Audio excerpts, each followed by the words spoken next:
to Coastal Carolina University's Department of Public Safety's Firearm Qualification course. As a part of the required hours of training as regulated by the South Carolina Criminal Justice Academy, we conduct firearms training and recertification for all duty weapons yearly. First things first, let's talk about the most important thing, and that's safety. When on the range, there are a few essential items needed by all officers: eye protection, air protection, ballistics vest, and a duty belt. Let's move on to the firearm and range safety rules. Rule number 1, always keep your firearm pointed in a safe direction. Rule number 2, treat every firearm as if it is loaded. It doesn't matter if you know the firearm is not loaded. If you get into this practice, you minimize the chance of accidents.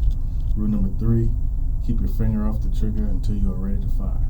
Rule number 4, always be sure of your target and what's beyond it. Let's look at an example of what not to do on the range. Hand side of the pistol, you're going to lock out both your arms. You're going to push with your right and pull with your left. Focus on that front sight tip.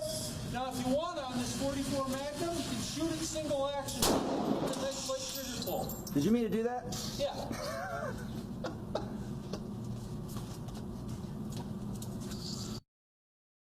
What are some of the things you noticed about the instructor in the video? One of the first things I noticed was he was very unsafe while holding the weapon, just kind of swinging around in an unsafe manner. The second thing is obviously he did not keep his finger off of the trigger until he was ready to fire, and he did not treat the weapon as if it was loaded. Luckily, this didn't turn out to be a terrible accident. Now let's get more familiar with our weapon. Here you will find the basic nomenclature of the weapon. Take the time to familiarize yourself with the parts of the weapon. There are some things to keep in mind while on the range, and that is sight alignment and trigger control. For sight alignment, you want to focus on the front sight, making sure the space on either side of the front sight are even. The target should be somewhat blurry as depicted in the graphic. With the trigger control, you want the trigger to be between the first joint and the tip of your fingers. Too much finger on the trigger will cause the weapon to fire right of where you're aiming. It would be just the opposite with not enough finger on the trigger. The weapon will fire left.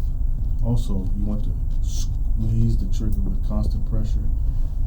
Try not to slap or jerk on the trigger. Squeeze the trigger until the weapon fires, which should surprise you. The attached graphic depicts proper trigger control.